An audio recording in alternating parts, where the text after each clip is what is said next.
Ala, pasensya na ha.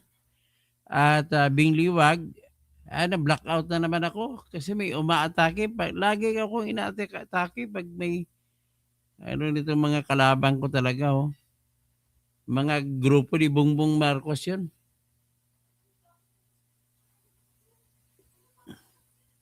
Ulitin ko lang.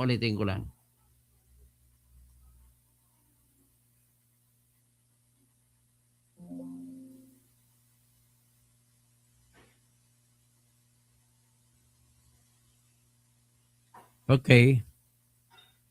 So tingin ko hindi na nila mahabol. So magandang gabi ha. Ulitin ko lang. I'll just repeat 10 minutes na lumampas. Okay, ang ating pag-usapan po ngayon ay yung impeachment ni Sara. Pero siyempre, ang magsimula na sa Lunes, umpisan muna natin sa kanta natin ang adhikain ko para kay Sara Duterte. Ipatugtog po natin yung kanta na ginawa ko para sa kanya. Sara, Sara, wala nang iba. Sara, Sara lang pag-asa. Sara, Sara, siya lang makapakulong. Paul Narciso, mga kontraktor ubusin niya. Si Sanico de BBM Sandro Lute, ikulong niya. Si Ellen Tagyo, Tamba Zaldi ikulong Bienvenido niya. Requitillo, Tapang at malasakit ibalik para bayan ay Oscar manahimik. Palek.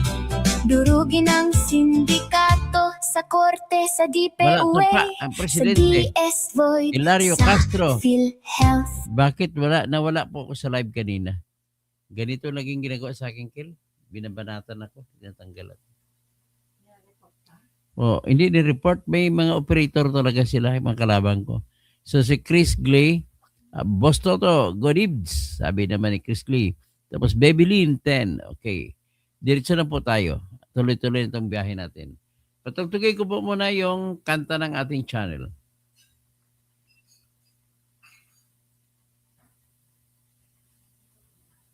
Ito, video file.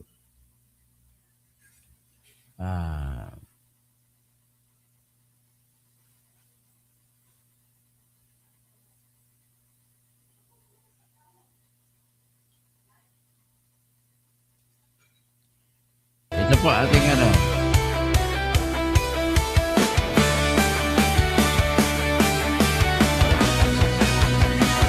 Sa Pilipinas, kilala ang tindi. Hindi kayang bayaran ni numan ang kanyang prinsipyo. Kapag may inapi, siya ang nariyan. Kapag may bayaran, siya ang hadlang. Hindi siya tiklop sa pananakot ng iilan. Hindi siya alila ng sino mang mayaman. Kung ang kapangyarihan nila ay inaabuso, hinahawi niya yan mano-mano. Kapag ang taong bayan ang nasasakal, siya ang unang sumusugot, tumatagal. Hindi pera ang sukatan ng halaga, kundi kung sino ang lumalaban para sa masa. Toto kasing tirador, toto kasing tirador. Kakapin ang naaapi, kalaban ng sakim na mandarambong. Toto kasing tirador, toto kasing tirador. Hindi kayang bilhin Bernie Piquero, ang puso niyang matibay. sinaboy si Bangag sa Canada. Kakahiya.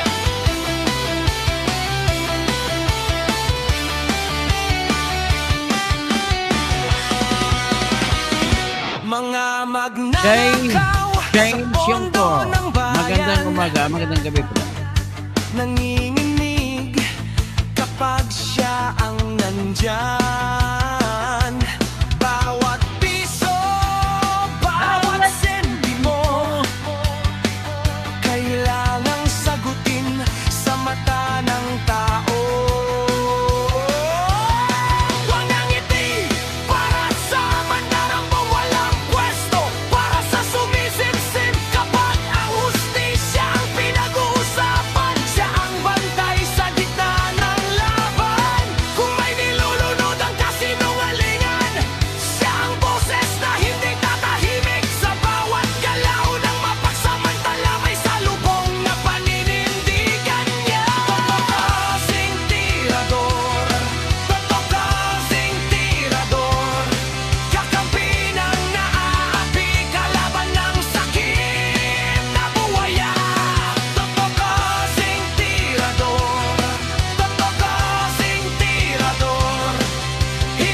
Gilchristen. bilhin ang So, puso ano mo si Ma'am Herminia Causin?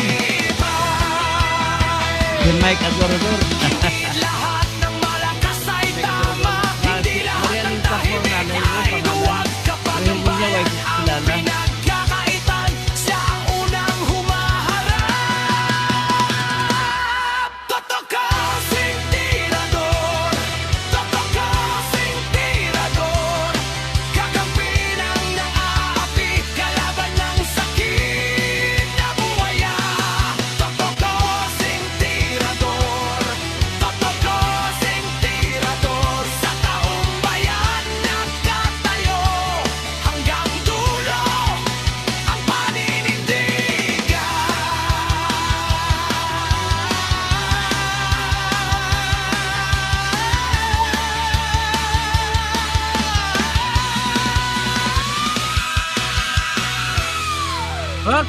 Okay. Dito pag-usapan natin ang ating impeachment ni Sara Duterte. Anong ekspektasyon natin sa Lunes? Okay? Bali, sa Lunes po, July 6, ang mangyayari po ay unang araw ng proseso ng impeachment. As of now, may nakikita ako na gagawin nila na ang mangyayari ay naka-schedule po na ang mag-preside daw ay si Win Gatchalian na kahit hindi siya abogado, siya raw magpipreside. Sa kanilang nila daw pag-usapan kung sino papalit sa kanya kung magtuloy-tuloy ng hearing.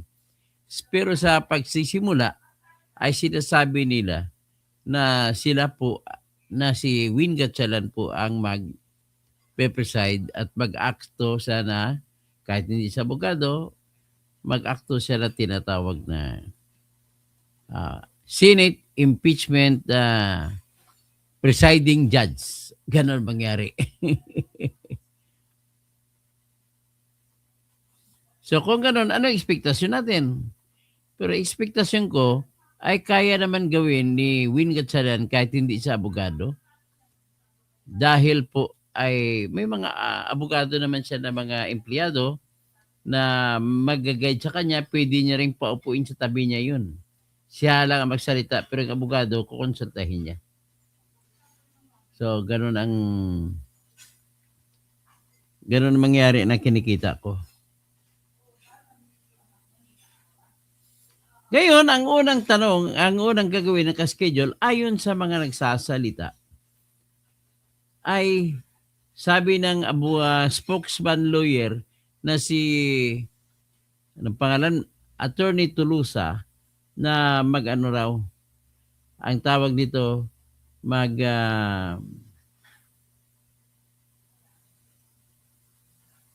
bibigyan daw ng pagkakataon ang bawat partido, yung nag-aakusa at saka umaakusa, na magsalita ng tinatag na opening statement. Alam mo yung opening statement po, yan po ang proseso sa mga jury trial sa Amerika. So, ano mang expectation mo sa tinatag na opening statement? Sa opening statement po, makikita mo po na ang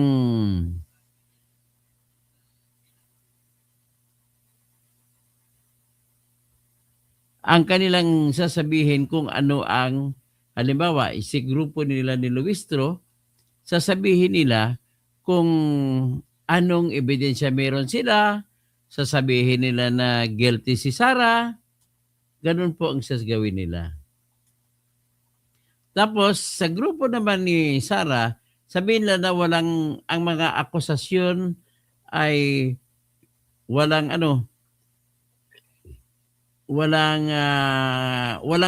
ebidensya, gawa-gawa lamang. Sandali naghanap po ako ng rules of impeachment ng Senate. Ito, nakakita na ako. Pina 2020.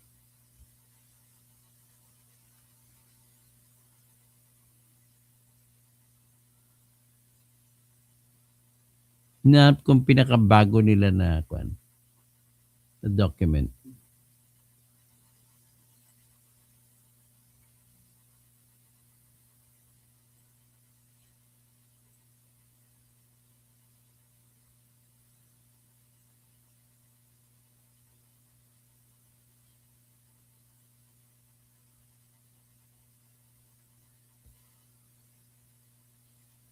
Wala ko nakita ang rules of impeachment.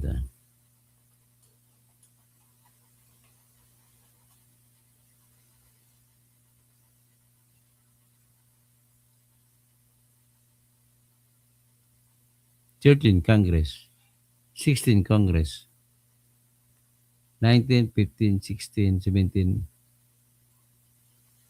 Ito, may nakita na ako, House Bill. House Bills naman yan. Bakit House Bill? Dali lang, ha? We will look for it.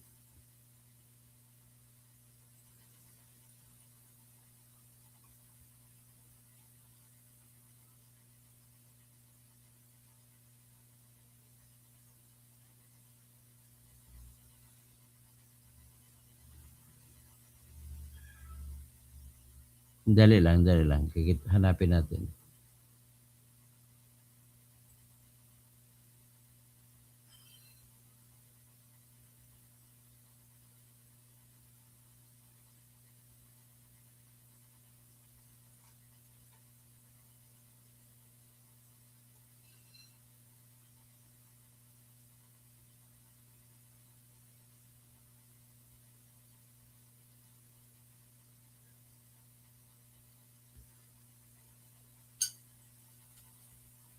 Latest.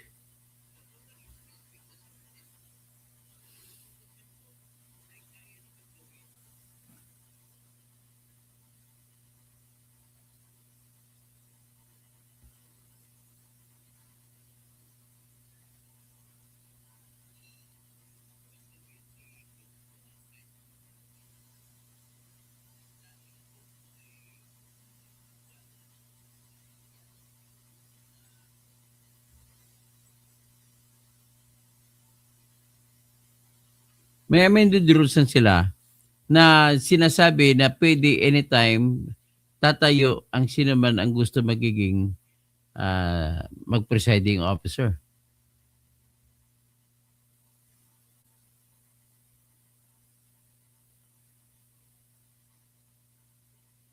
Nahanap ko yung kanilang rules.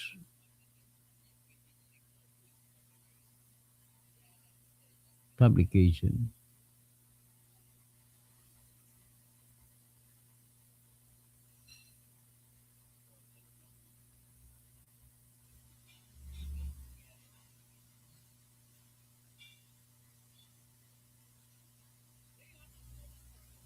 Rules of the Senate.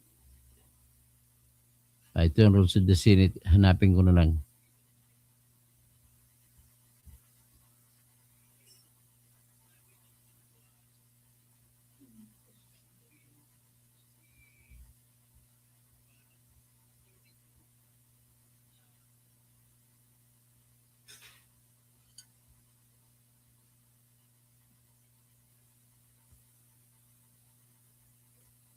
Okay.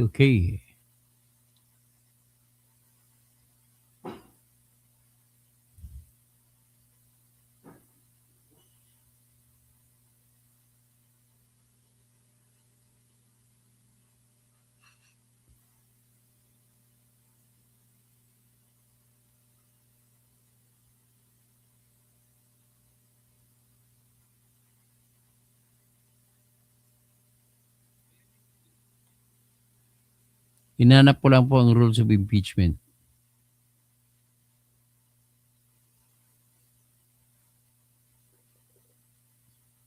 Wala rito.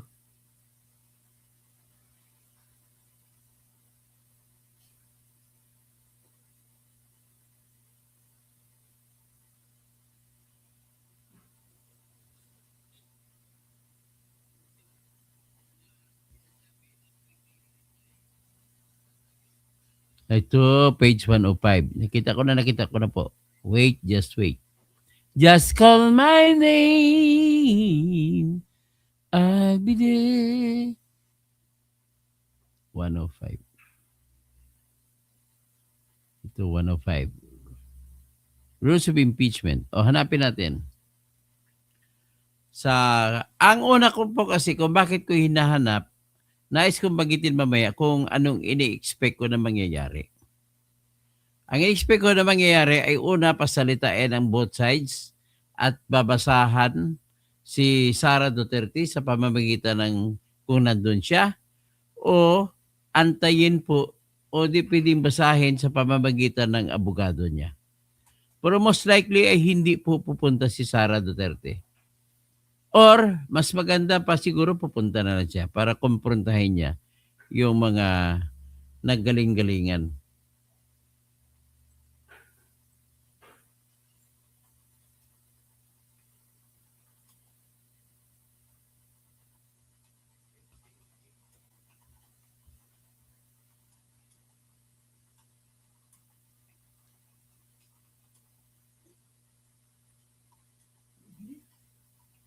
Ano mo? At may ari dun sa akin. Ano.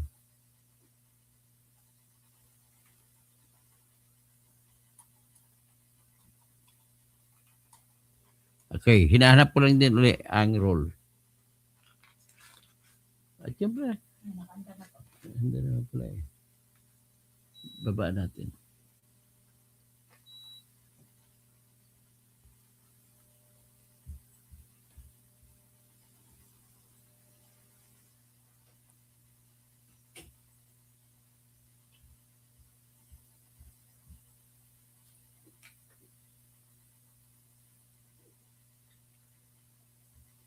Malambot ba ito o matigas? Sigurado ka? Hindi ko muna kayo. Inano ko lang kung malambot.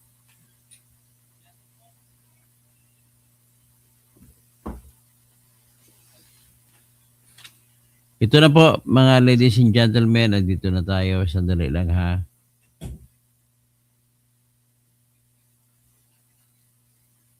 So sinasabi rito, ang iniisip ko kasi, pagkatapos na magsalita ang magkabilang panig, hindi ko alam kung sino magsasalita sa grupo ng mga prosecutor. Ang nakikita ko po si Luistro. Mag-showing yan. Mag-grand opening yan. Tapos sa salita, sasabihin niya na si Sara ay guilty, ipakita niya mga ebidensya nila. Isa-isa, 4 na artikulo ang kanilang inaakusa laban kay Sara Duterte. Sa kabilang banda naman, sinabi naman ni Attorney Michael Pua na magsasalita ang lead counsel nila na si Attorney Sheila Season. So babae versus babae. Babae ang nasasakdal, babae rin ang mga abogada, magkabilang panig. So, answer with affirmative defense, ang una kaagad i-invoke ng mga abogado ni Sara Duterte. Bago mag-trial, hingin mo na nila sa Senado na desisyonan mo na nila yung affirmative defense na tinatawag. Ano ba yung affirmative defense? Iyan po yung mga depensa na kung titingnan mo ay magbibigay ng authority sa Senado na i-dismiss na lang ang kaso. Kasi nga may depensa na ang mga depensa, ang ito po ay mga depekto sa jurisdiction o walang authority ang Senate na magpatuloy. So, kung ganon, mamaya ay isa-isahin natin ang mga depekto na binabanggit ni Sara papunta po dun sa tinatawag na yung akusasyon sa kanila ni Luistro. Ngayon, isa-isahin natin muna ang akusasyon ni Luistro sa kanila. Ito po, ipakita ko sa inyo. 23.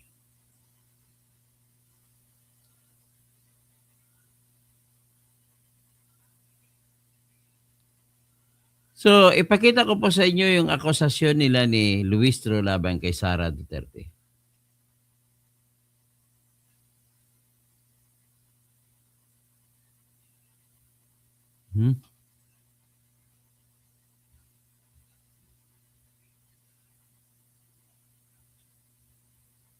Tapos, babasahin ko sa inyo sa mabilis na pamamaraan yung yung depensa naman ni Sara.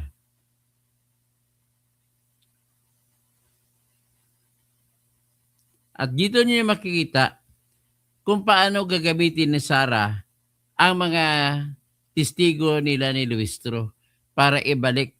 Babanggitin ko mga yun. Ma-excited kayo.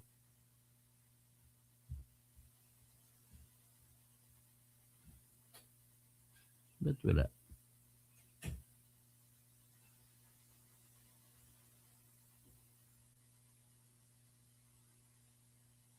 Ito ang articles of impeachment. Ipakita ko na sa inyo ang articles of impeachment para makilala ninyo. Basahin natin isa-isa. Mabilis na natin di-discuss natin. Kung ano ba may... Ito po yung babanggitin nila ni Luistro. Articles of impeachment. Sa preparatory statement, Tagalogin nila. Yung vice presidente ay hindi isang ordinaryong opisyal sa bayan natin.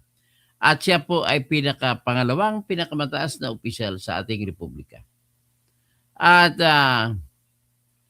kumbaga,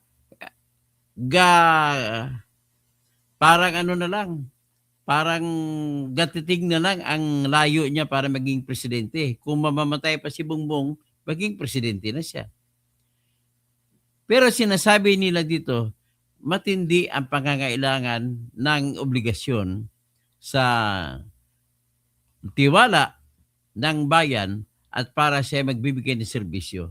Mabigat daw ang tinatawag na accountability. Accountability ay sagutin mo sa bayan kung nagkamali ka. O kung may obligasyon ka, sagutin mo sa bayan din. Pero sabi nila ay sila ay na lulungkot dahil ang ebidensya po nila ay nagpapakita ng isang pattern na kung saan makikita mo madidismaya ka sa ating vice presidente. Yan ang sinasabi niya. Tapos sabi nila, nang pumasok sa opisina si vice presidente, siya po ay nanumpa sa salitang Ingles. Sabi niya, I do solemnly swear that I will faithfully and conscientiously fulfill my duties as Vice President of the Philippines, preserve and defend its Constitution, execute its laws, do justice to every man, and consecrate myself to the service of the nation. The record, however, demonstrates, sabi niya, sa ating talaan, makikita mo na maraming pagkakamali ginawa si Vice Presidente. Sabi nila, yung nilabag niya ang konstitusyon sa pamamagitan ng sadya na paglabag sa mga probisyon ng konstitusyon na sa kabila ay kanyang pinangakuan o sinusumpaan na kanyang idepensa. Pangalawa, sabi niya ay nanunuhol pa ito at gumawa pa ng korupsyon.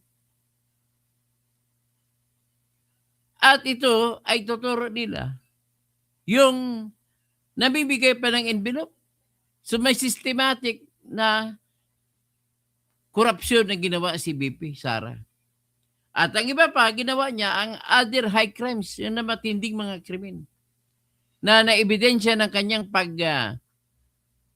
pag-hire ng isang tao na papatay kay Bongbong Marcos, kay Lisa Marcos, at saka sa speaker natin dati, na si Martin Tambaluslos Romualdez.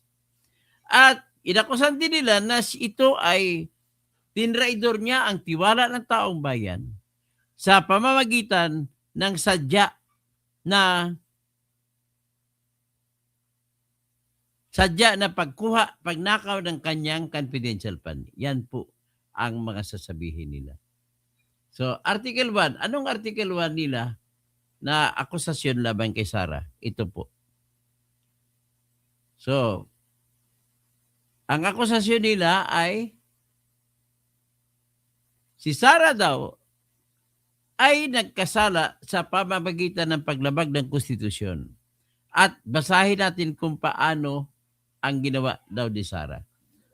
Noong June 19, 2022, si Sara daw ay nanumpa bilang Vice Presidente. At noong June 30 ay pumasok na sa kanyang opisina. Sa ganong araw din ng June 30, siya ay tinanghal din ni BBM bilang Secretary ng Department of Education. At siya ay samantalang Secretary siya ng Department of Education, siya pa rin ang Vice Presidente. So yan ang ginawa sa kanya. So sa simula pa lamang ng kanyang termino,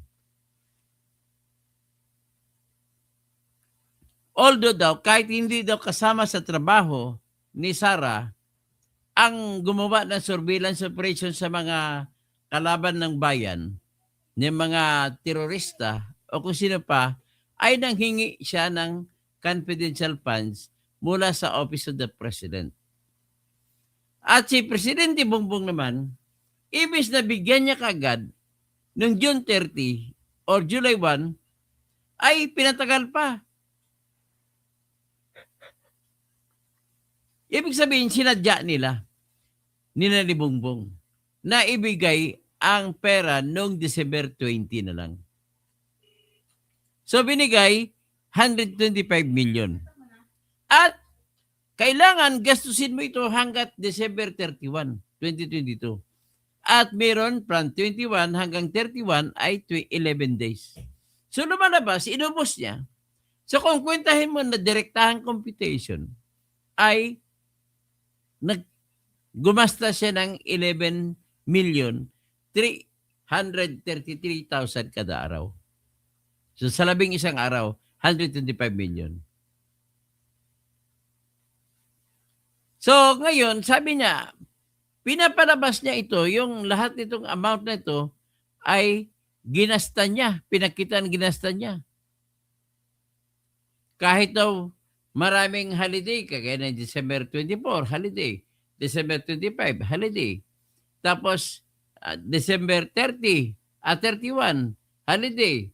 So, yan ang tatlong holiday na sinasabi po nila ni Luistro, kahit na may holiday, gumagasta pa rin. So, napakabilis ng kanyang paggasta ng 125 million sa loob lamang ng 11 araw. Yan ang sinasabi nila. Kaya, dapat si Sara tanggalin. At nilabag niya ang tinatawag na tiwala ng taong bayan. Kakibat dito po, ay nagpalabas din daw ang Commission on Audit ng report na kung saan ay mayroong notice of disallowance na binigay ang COA. Ang ibig sabihin po ng notice of disallowance ay ipapabalik ang pera na 73 million ipapabalik sa COA. Ang rason po na binigay ay sapagkat hindi po tinanggap ng COA ang mga resibo na binigay ni Sara. Naalala niyo ba yung mga resibo na binigay ni Sara ay mga Merigispiatos, may mga iba pang mga resibo na iba-ibang pangalan, mga Dakoy-koy, mga kung ano pa. So, yun po ay tinukoy nila na kasalanan at kailangan natanggalin siya. Ganon din daw po ginawa para sa confidential fund noong 2023 na 500 million sa Office of the Vice President at 112,500,000 para sa Office of the Department of Education. So ang ginawa ni Sara ay kung ano nang ginawa niya sa 2022, ganon din ginawa niya sa 2023. Yan ang akusasyon. Tapos, kagaya rin sa 2022 na 125 million, pinalabasan din po si Sara ng tinatawag na Notice of Disallowance. At sa ngayon po, ano na ba ang estado o kalagayan ng Notice of Disallowance? Yung naunang Notice of Disallowance po na patungkol po sa 73 million ay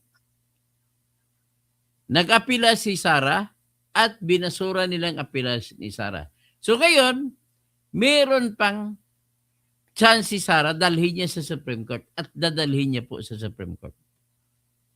Sa pangalawa naman na pera, nung 500 million sana, ay 375 lang ang ginasta niya. Million. At yung 112 million, 500,000 galing sa DepEd. Doon ay binigyan siya ng disallowance sa 375 million din. Ibig sabihin po, yung kanyang resibo na sinumiti para sa confidential fund na yun ay hindi tinanggap ng Commission on Audit. Again, so nasa anong estado na ba yan? Sa ngayon po, ay umaapila pa sila ngayon sa Anbank o pangkalahatang opisina ng COA. Yan po ang status. So kung ganoon, sinasabi ng mga nag-akusa sa kanya na dapat siyang tanggalin. Una daw, mayroon tinatawag na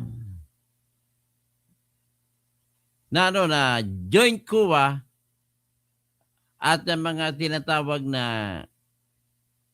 circular kung paano susundin, kung paano mag-liquidate kung sa English pa.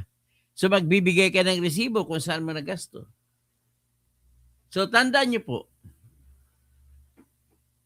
nang ginawa ni Sarah ay nagbigay siya at least nagbigay siya ng resibo. Hindi nga lamang kinilala. So, ang tanong ngayon, pinatanong din siya, ang kanyang tao, tinanong din ni Jinky Luistro at na-determine ni Jinky Luistro na mali ang ginagawa raw ng opisina ni BP Sara at binigay lamang kay Colonel Raymond Dante La Chica yung pera na buo na 125 million at si Raymond Dante La Chica na ang nagpaikot kung paano. Sa hearing, sa Good Government Hearing Committee, inusisa ni Luistro si Gina Acosta na siyang tinatawag na Special Disbursement Officer. Sabi niya ni Luistro sa kanyang tanong, di ba bawal ang pag ikaw disbursement officer o cashier, sa madalit sabi cashier siya. Bawal sa cashier ang magbigay ng pera sa tao na hindi siya ang gagasta.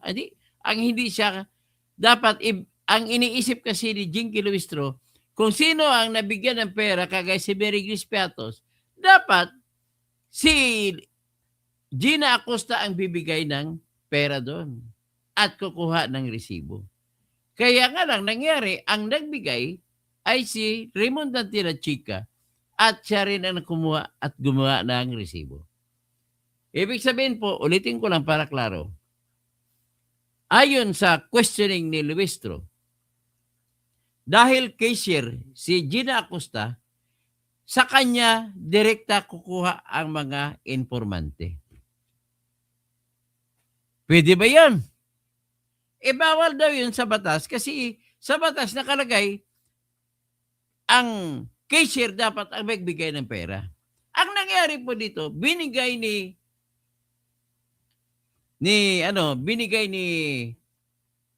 Gina Acosta ang lahat ng pera 125 billion kay Raymond Dante La Chica. So, yan po magiging speech nila ni Luistro. So, ngayon, padiretso pa tayo.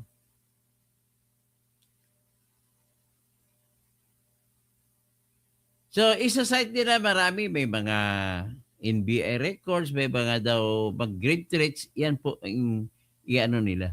So, ngayon, ano naman ang magiging speech sa grupo ni Sarah? Okay, imaginein ko na lang kung ano magiging speech ng grupo ni Sarah sa base sa aking tinatawag na karanasan. Kunwari, ako yung abogado ni Sarah. Ganito po yung sasabihin niya. Ito.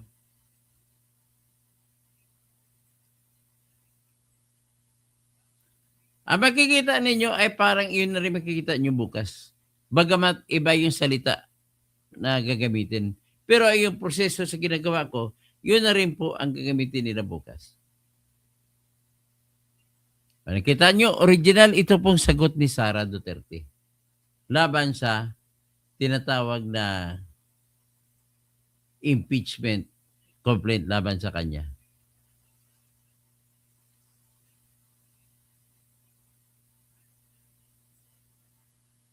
O ito. Ano naman ang sasabihin ni Sarah? Sasabihin niya, mahal na mga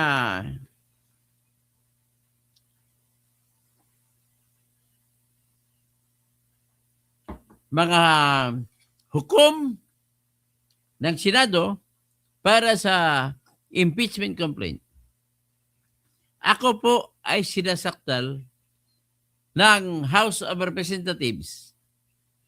At ito lang po masabi namin, ang lahat ng saktal nila ay walang basihan sa batas at sa ebidensya. Sabi niya, una, mapunta tayo doon sa confidential fund. Ang hindi po nila alam at nililin lang nila ang taong bayan ay para sa kanilang pakay na ako ay masentensyan ng mga hukom ng Senado para sa impeachment. Una ko pong tatalakayin mga mahal na hukom at mga kababayan ko sa buong Pilipinas ay ganito. Sinasabi po na bawal ang ginawa ko sa paghawak ng pera na tinatawag na confidential fund patungkol dun sa 125 million na binigay sa akin ng ating Pangulo noong December 20, 2022. Sabi nila ay inubos ko raw yun, binulsa ko raw yun. Hindi sila naniniwala sa mga resibo na aking binigay, kagaya ng resibo na may pangalan na Mary Grace Piatos at iba pa. Ang problema po dito, mga hukom, mahal na hukom, at buong madla ng Pilipinas sa buong Pilipinas, tila baga hindi nila naunawaan ang salitang English na nagsasabi confidential fund. Ano baga ang ibig sabihin ng confidential fund? Ibig sabihin po ay hindi dapat malaman kahit sino. At bakit naman? Ano po yung katalinuhan sa likod niyan? Bakit pinagbabawal na malalaman ng ibang tao ang pangalan ng pagbibigyan ng pera? Sapagkat po, mga mahal na hukom, hindi ata na intindihan ni Ma'am Jerby Luistro na kailangan isikreto ang pangalan at hindi ibibigay at hindi ibubunyag. Dahil po, kung mabubunyag, malalagay sa balag ng alanganin at baka mamatay pa ang ating informante. Hindi na tayo makakuha ng informante sunod. Kapag ganoon ang gagawin natin, ipakilala mo sa buong mundo kung sino ang informante mo. Kaya di namin pinapakilala. Napakarami nun po. Ngayon, may sinasabi si Jerby Luistro na tandaan ko po, na nang tinanong niya si Gina Acosta, di ba alam mo yung patakaran bilang ikaw ay cashier, ibibigay mo lamang ng direkta ang pera sa taong dapat papuntahan ayon sa batas? Nang ibig sabihin yan, kung sino ang pagbibigyan ng Office of the President ng information record ay dapat cashier ang magbabayad direkta. Natango-tango naman si Gina Acosta. So dahil ganon, tiningnan na nila na may corruption. Kasi hindi si Acosta mismo ang nagbigay ng pera para kay Mary Grace Piatos.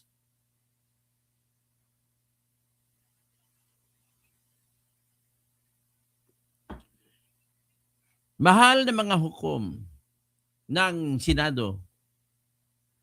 Nais ko po malaman ninyo na walang ibang paraan para maitago ang pangalan at mukha ng taong tumanggap nitong mga confidential funds natin.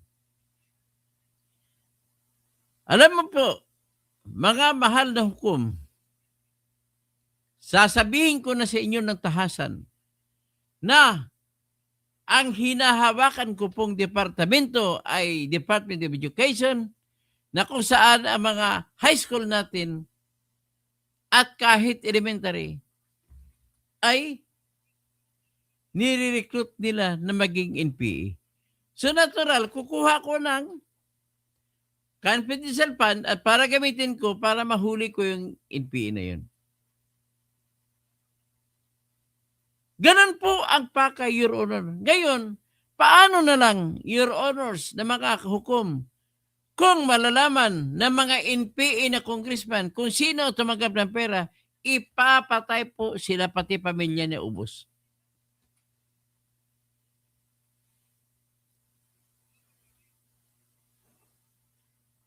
At kung maubos sa pamilya, nung sino sasagot? So, iyan po, mahal na mga hukom, ang dahilan kung bakit kailangan talaga isikreto ang pangalan ng tumatanggap ng pera para sa confidential fund. Mahal na hukom, kung matandaan niyo po, may namatay po sa Mindoro na mga batang-bata, 3 babae, na estudyante po sa Universidad ng Pilipinas. At sila pong 3 ay anak ng OFW. Namatay po sila nung nilusob ng mga sundalo ang kuta ng National and New People's Army doon sa bayan ng Mindoro. Nakakalungkot at nakakaiyak at nakakagalit po, mga mahal na hukom, ang nangyayari. Bakit po? Freshman, first year, sa UP, ang 3 babae ay nakikita mong patay. Yun pala po, nirecruit, kasama po sila nitong congressman na isang prosecutor ngayon na lumilitis laban sa akin na si Attorney Rene Luisco at saka si Congressman Antonio Tino, na sila po ay kakampi ng mga NPA. Ang mga barrel na binigay sa kanila ng ating bayan ay sa totoo lang binibigay nila ito sa mga NPA. So nasaan po tayo ngayon, mga mahal na hukom? Kakasuhan ba ko? Kasalanan ko ba yan? Na dapat walang ibang paraan para maitatago ang pangalan, kundi yun lamang na lalagyan mo ng Mary Grace Piatos?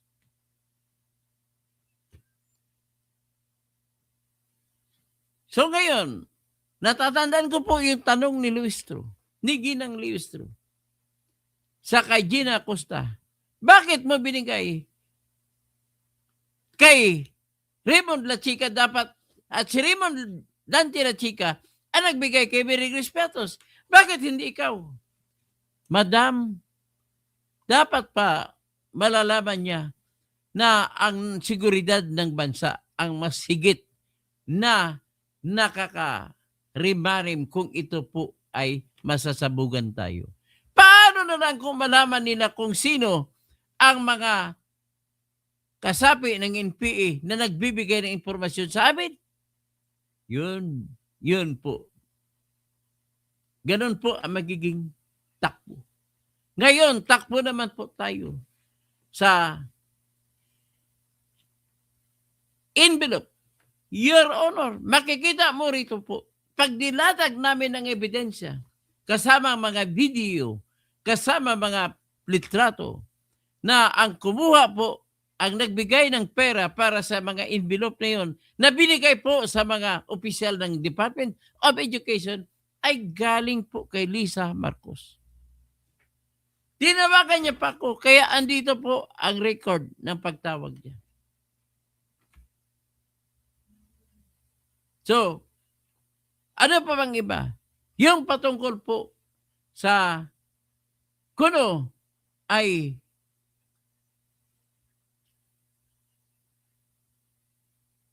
nagkumuha ko ng isang killer para ipapatay si Bongbong Marcos, si Lisa, saka si Martin Romualdez.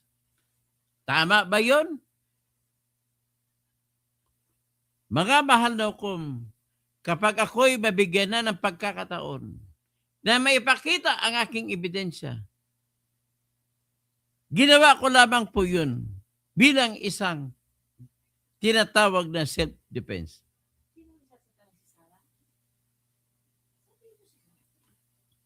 So ganoon, maipapakita namin ang video na ginamit ng akusasyon laban sa akin.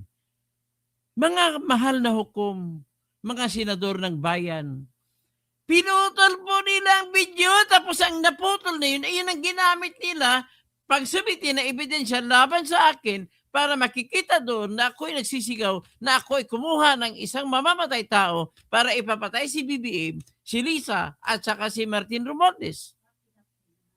Pero ang katotohanan po, mga mahal na hukom,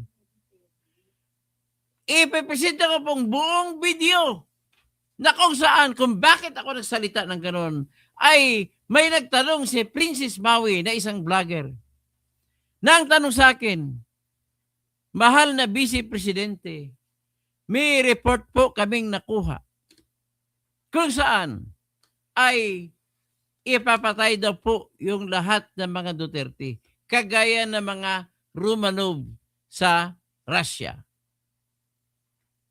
Alam niyo ba, mahal na mga hukom, ang nangyayari sa Russia? Yun po, makikita nyo, ang Romanov ay isang dynasty na kung saan hari siya at namuno ang pamilya Romanov sa Russia ng sa loob ng 113 taon. So ngayon, pinatay po ng nanalo pong Bolshevik na mga rebelde, na mga pinangunahan ni Nikolai Lenin, ay pinatay mula bata hanggang sa matanda. Lahat sila walang tinira. Kaya ganon din po ang gagawin sa Duterte, ang sabi sa threat.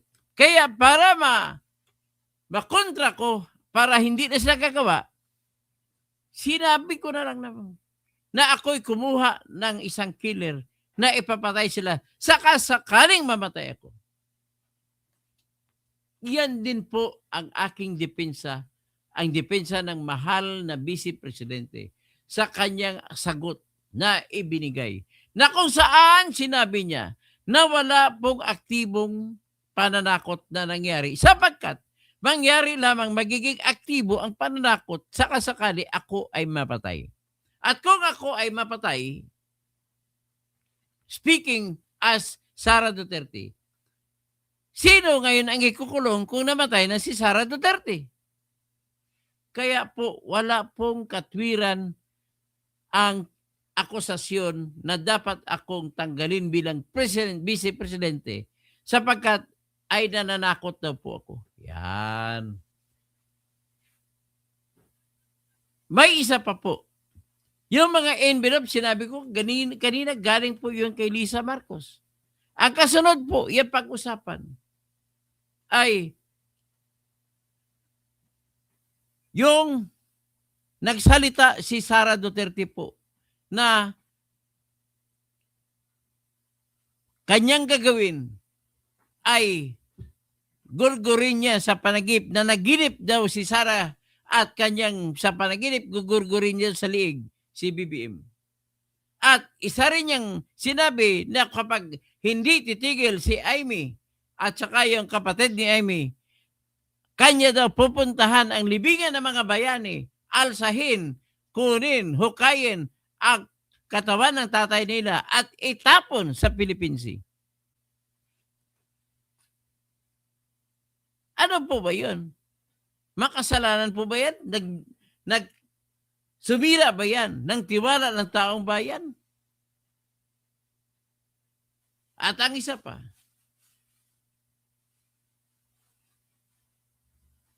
ay nagsagawa si Sara ng rally kung saan ay nagsalita siya gamit po lamang ang tinatawag na press freedom at kaya kalayaan ng pagpapahayag. So, ladies and gentlemen, hanggang dyan na lang ang tatapusin ko para ako lang ako nag-akto na ako yung abogado ni Sara at ako'y nagsalita ng panimula o pambukas o pambungad na talumpati para para malaman ng taong bayan na walang kasalanan si Sara. At sabihin niya, marami pa kaming ebidensya ipapakita. Yan, gano'n. Ngayon, ititreat ko kayo sa isang ebidensya. Isa sa maraming ebidensya. Sa susunod ko na vlog, ipakita ang lahat ng ebidensya ni Sara at ang ebidensya naman ng kalaban. Okay? At tingnan nyo to.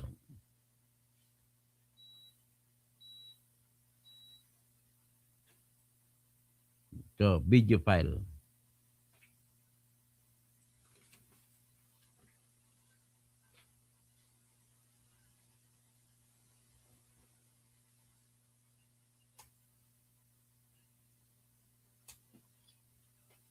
Kailangan namin ang ulo ni Bongbong Marcos.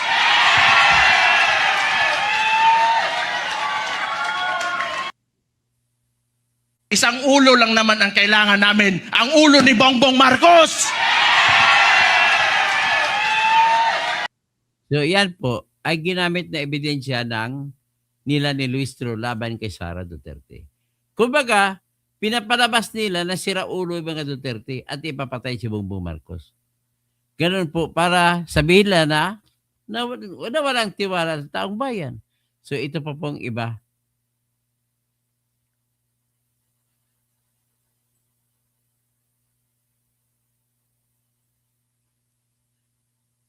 Ngayon, ipinakita dito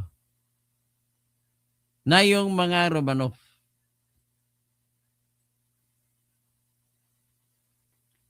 Nagsasalita dito sa Romanov si Basti.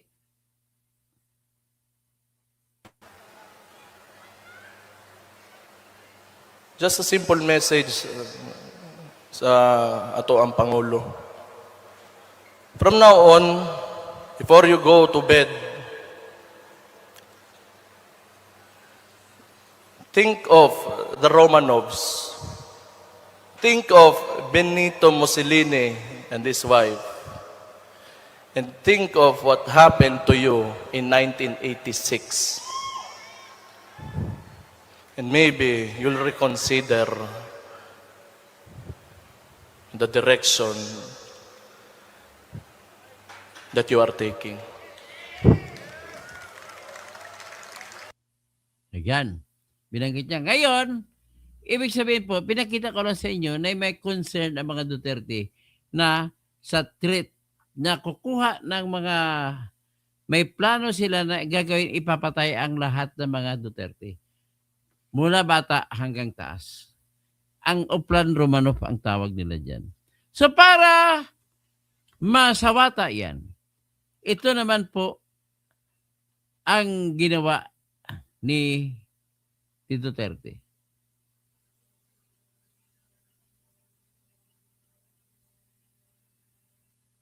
Ito po yung buong video ipapakita ko sa inyo. Pakinggan niyo po yung buong video. Makikita niyo rito na mayroong nagtanong sa kanya na vlogger tungkol sa death threat na Operation Romanov. Ito po yan.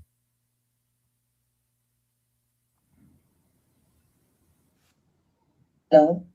Narinig po ba ako, Princess Maui? Yes. Oh, thank you. Good morning po, Madam Vice President. Thank you so much nga po pala sa dala niyong opya nung hearing na pumunta kayo for PRRD. Kami yung nasa likod niyo po, yung tinawag nilang bastos kasi pumalak pa kami because of Congresswoman Cardema. Yan. Thank you, ma'am. Nakakain kami. Ako po ay natatakot kumain ng pagkain doon baka mamaya. Ma'am, mag-iingat po kayo. Nasa teritoryo kayo ng kalaban. Okay Nag-aalala lang po po, kami ma'am, kasi sila naman sila talaga yung bastos You read Opo, what you okay. saw. Yeah.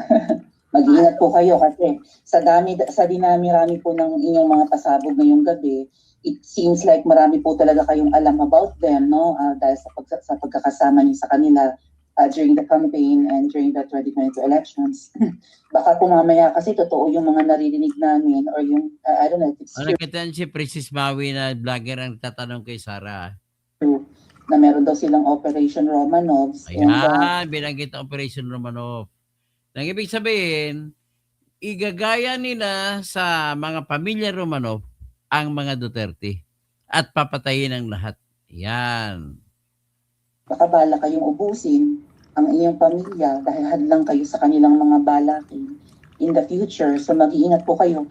Kami po kasi kami ng EDSA Friday Group, kami yung bumababa every Friday dyan sa EDSA because we believe yan yung tamang venue sa dinami-rami na ng problema natin. Ang kaya lang naman po namin gawin ay manawagan na bumaba na yan. Ano po kaya ang remedy naman ninyong mga nasa posisyon o ng mga kayang labanan itong napakarami na pong ginagawang korupsyon at krimen laban sa taong bayan? Ano po ang pwede nyo maging remedy para matapos na ito? Lalo't nagsisigaw na po ang taong bayan na mag-people power na. Yes. Kita mo ang tanong, ano ang remedyo mo? Na tinatakot na kayo na papatayin. Lahat-lahat kayo. Ito ang sagot ni Sara. Huwag ka mag-alala, ma'am, sa security ko. Kasi may kinausap na ako na tao. Sinabi ko sa kanya, kapag pinatay ako, patayin mo si BBM, si Lisa Araneta, at si Martin Romales. No joke.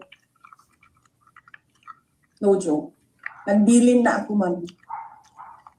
Pag namatay ako, sabi ko, huwag ka tumigil hanggang hindi mo mapatay sila.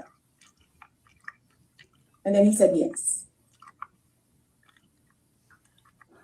So, alam mo ma'am, yan ang lagi kong sinasabi sa Makabayan lang nung mayor ba ako. Ang laban, wala dyan sa EDSA ma'am. Wala dyan sa mga highway yan. Ang laban ma'am nandun sa loob ng palasyo. Yan ang problema. We appreciate yung expression ninyo ng disgust, ng pagkamuhi, ng hopelessness, kasi it reflects kung ano yung nararamdaman ng marami, milyon. Alam ko yan, ma'am, kasi kahit saan ako pumunta, ako ang sinasabihan, binoto namin yan dahil sinabi mo, boto namin.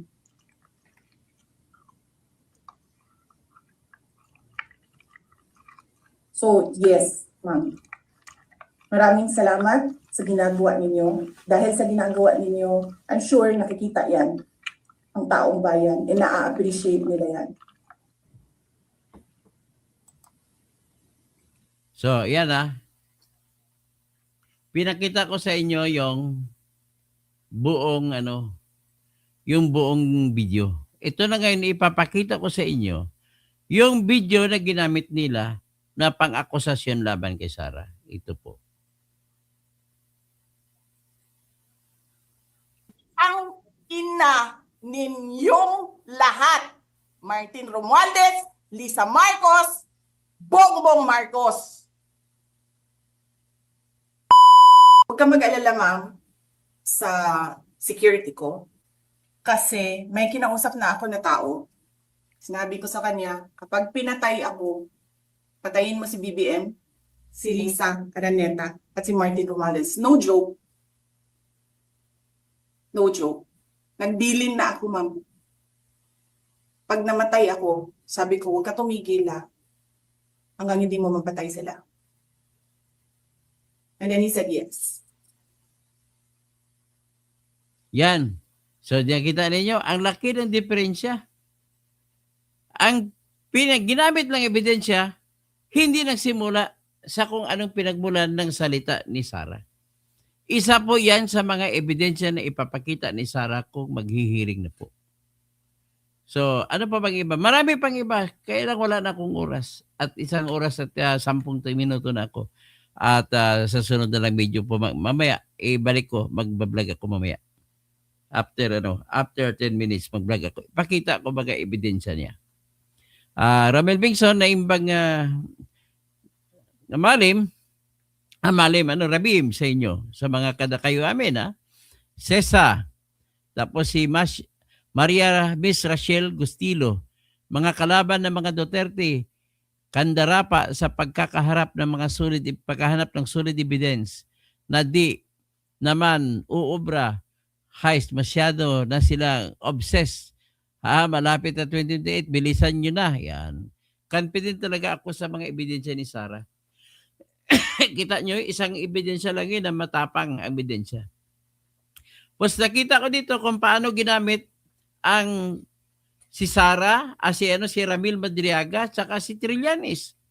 Kung paano naman ginamit, si Abante, ginamit pang testigo si Abante laban sa kanila. Ngayon, Nobs Vlog, bahagi ng mga conversation ni Sara at kausap niya ang kinuha kong nilang ebidensya. Hindi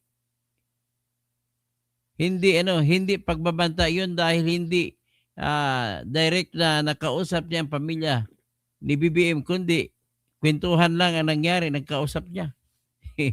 So, Jose Fermin Gamuyaw Maleza, no joke. Tapos si Porian Walker, kung nag-explain lang si Sara noon, tapos na ang drama, kaninong kasalanan ito? Yan. Tapos Kayhin Talibinyo, Katoto, bakit naimbestigahan ba ang mga taong may totoo talagang pangalan? Hindi naman yung walang pagkakilanlan. Iwan ko sa iyo, baliktarin ko yung pangalan mo eh. Huwag naman, pangit pakinggan. Ito naman, pag-usapan natin muli. Di ba naalala mo, sinabi ko kanina na tinanong ni Luistro, si Gina Acosta, bakit hindi ikaw nagkasya na magbigay kay Birigis Patos? Ito po yung sagot dyan. Ang tanong doon, tama ka ba o hindi? Ang sagot ko dyan, tama po si Gina Acosta. Bakit? Doon niya ibinigay kay Raymond Dantila Chica. Iyon ang dapat bigyan. Kasi bawal na malaman ni Acosta kung sino ang tumanggap. Kaya, ang disbursement ay hanggang kay yung pagbigay niya ng pera kay Raymond Dantila Chica, papirmahan niya at iyon na mismo ang disbursement na tinatawag. Hanggang doon lang. Okay?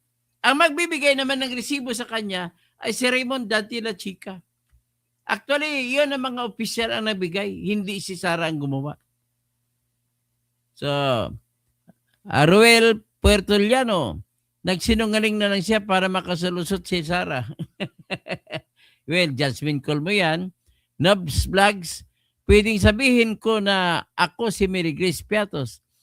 Pwedeng sabihin na 100 na tao na sila si Mary Grace Piatos. Ano magagawa nila? Confidential nga eh. Purian Walker, Bungo for President na lang tayo. Si Sara masyadong entitled, masyadong spoiled brat. At sa atin lang, medyo mahina ang kukot. Hindi, matalino po si Sara. Hindi po mag-abogado yan kung hindi magtalino. Ang taas nga ng rating sa bar exam eh. Mask for 6-1, tandaan po natin na kalaban ni Duterte noon si Mar Rojas na pinsan ni Madam Lisa. Oo nga no. So, Purian Walker, baka kamo magwawala at magbabanta si BP, Sara online. Ano pa? Kundi kayabangan pang spoiled brat na eksena. Si Rodilio Miranda, magandang gabi po. Watching from Lausiana, USA. Sige, good morning o good evening dyan sa Lausiana, USA. Si Roel Pertuliano, paano maubos ng 11 days yung 125 million? Pwede po mangyari. Kagaya po kay Bin Laden, halimbawa, hinanap ng CIA. Para kapalit ng telephone number kung saan makahagilap si Bin Laden, binigyan lang ng isang Ferrari. 25 million mahigit yun. Ferrari. Fastest hedgehog alive. Sir, bakit pinipick up ng algorithm ang mga content nyo? Naka-shadow ban pala kayo. Naka-shadow ba? Naka-shadow ba ako? Oo, siguro baka ganun man. Napansin ko rin po maraming pumipick up ng content ko. So sino pa? Si Jobs. Si Jobs sa mga tanga yun na mambabatas. Dito tayo kay ano.